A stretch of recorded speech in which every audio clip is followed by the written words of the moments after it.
Live from Fargo and serving you on TV, online, and on the go. This is Valley News Live at 6. The symbols have been on the house for, I would say, a couple weeks. I think it was a couple weeks ago that we noticed them. And there hasn't been anything like that before. This is the first very public, they're very loud symbols. It's an eyesore, according to neighbors along First Avenue North in Fargo. Orange graffiti sprayed along one house, and neighbors want to see that area cleaned up. Good evening, everyone. Now, after offensive graffitis also shown up in Grand Forks, many viewers in Fargo reached out to us, asking for something to be done about that graffitied home here. So Valley News Team's Ashley Bishop went to work to see what the city is going to do about this. It is something you don't expect to see, especially in Fargo. I mean, I've been living there for numerous years, and stuff like this you don't hardly come up on, and it's a bad sight.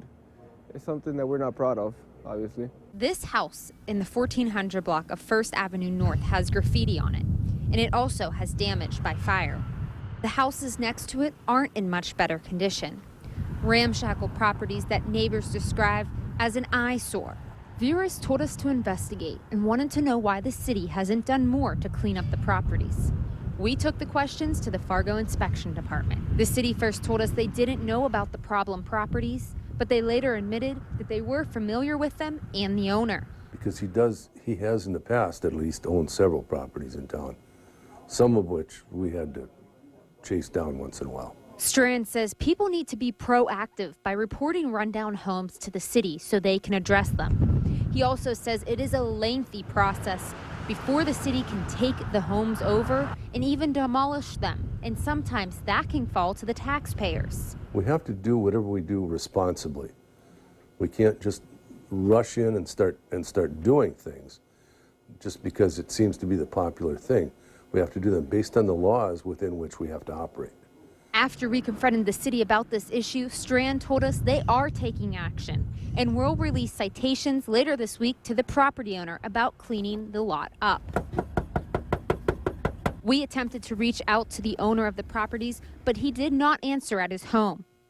In the end, neighbors just want to see the graffiti gone and the homes cleaned up. Honestly, anything would be an improvement over houses that aren't taken care of and that kind of harvest mischief and problems like this. Now, I was able to find the owner later today, and I confronted him about the rundown properties. He became very verbally abusive towards me and told me to leave him alone. Steph? All right, thanks, Ashley. Now, city inspectors encourage people to report housing concerns to them. We investigated this story after viewers called our whistleblower hotline, and we encourage you to call if you have any concerns about rundown or suspicious properties. Just call our whistleblower hotline or email us. In Grand Forks, police are still searching for the person responsible for the graffiti containing a racial slur. Someone spray painted the word Somalia along with the N-word on the wall of a building. Grand Forks investigators have been working on resolving racial problems. A full-time officer makes sure immigrants know the ins and outs of life here in America so everyone can get along. Lutheran Social Services and the Global Friends Coalition also work to give immigrants and the community a better understanding of each other. One recent Somali immigrant says his overall experience here has been a good one. Do you think you've been treated well in Grand Forks? Yeah, I want to be able to stay here, Grand Forks. Okay. Yeah. Got a job now, doing pretty well? Yeah, I'm just doing this job. I work in this Philadelphia macaroni company. Okay. So I'm very happy. Today, police began interviewing people and checking surveillance videos in an effort to find the graffiti vandal. Well, as you can see out there today, it was very windy, even though that here in the valley we're having above freezing temperatures. People in the northern valley might not be so lucky when it comes to snowfall. Let's go to Hutch Johnson for the updates. Hutch? Well, for the time being, we are escaping or avoiding much of the precipitation here in the southern valley. But as we take a look at our forecast, we have a chance for some snow to accumulate up north of Highway 2. Here is a look at the radar right now, and we see that snow is moving through the central Dakotas. A lot of that moisture will be pushing into northeast North Dakota later tonight and changing to snow, so I anticipate some very slippery conditions. That is what we're hearing reported out in the central Dakotas. A winter weather advisory in north central North Dakota, although it will be snowy, windy, and slick overnight for our northern counties as well. Here in Fargo, it looks like our temperatures will slowly succumb to the mid-30s as we'll have gusty winds continuing and a chance for some snow in the area by morning. I'll tell you how much I think we'll get here and where things might get a little dicey, as well as talk about our extended outlook here. Winter, spring, kind of goes back and forth. Little weather whiplash, I call it. All right, thanks, Hutch. You bet. Fargo police are rolling out a program to keep the community better informed about certain crimes in our area by creating a free account with the website crimereports.com. You can sign up and get notifications based on types of crimes, frequency of crimes, and specific areas where they happen. But ones like sex crimes, crimes against kids, domestic violence, and narcotics crimes will not be available to the public. I understand why the public would want to have knowledge of where drug activity is, and that might be something that we do look at in the future. Right now, we're kind of in the infant stages of providing information out to the public, and we want to make sure that we're providing the accurate information. Tonight on Valley News Live, 10 at 10, we will show you a public camera registration program Fargo police are also introducing to get more eyes on crime activity in our region.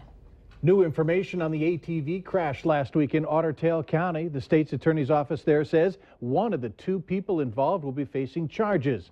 6-year-old Jackson Heinzelman was running across a parking lot when he was hit by a four-wheeler. The two people on the ATV, a 23-year-old woman and a 22-year-old man, did not stop. Otter Tail County Assistant Attorney Ryan Cheshire tells us the driver will face charges once the attorney's office fully reviews the case. Those charges will be determined and then filed.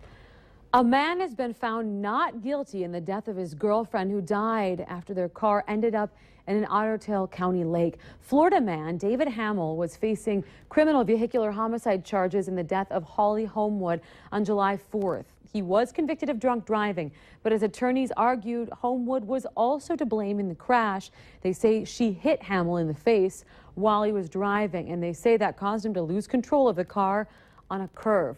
The car wound up in Franklin Lake, northeast of Pelican Rapids.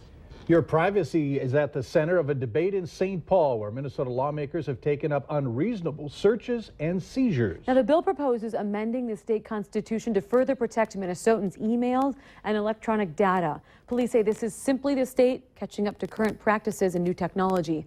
Valley News Team's Bradford Eric has the story. Unreasonable searches and seizures have been an issue in the United States almost as long as we've been a country. The British were invading privacy. They were invading homes.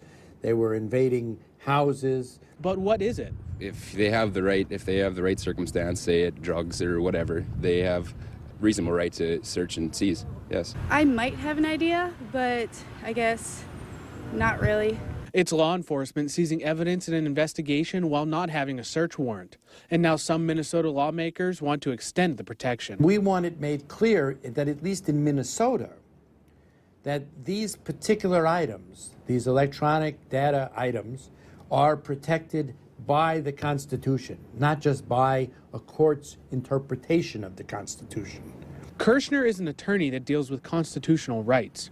His take is lawmakers are responding to long-standing claims. And what some would argue proven claims, the government has been tapping phones, stealing emails, and generally spying on citizens. I think it's a sign that we are responding to the fact that the government has overstepped, and we need to do that today, because if we don't do something, I don't know what else they're going to start listening to, but it's kind of scary. There's a thought that the data on there is not protected under search and seizure laws and constitutions like your house and belongings and so forth are. Representative Marquardt says it's another case of technology outpacing laws. But for him, there are other ways to go about protecting your digital privacy. Bradford Eric, Valley News Live. Now, keep in mind, if passed by the legislature, voters would still decide on the Minnesota constitutional amendment in 2016.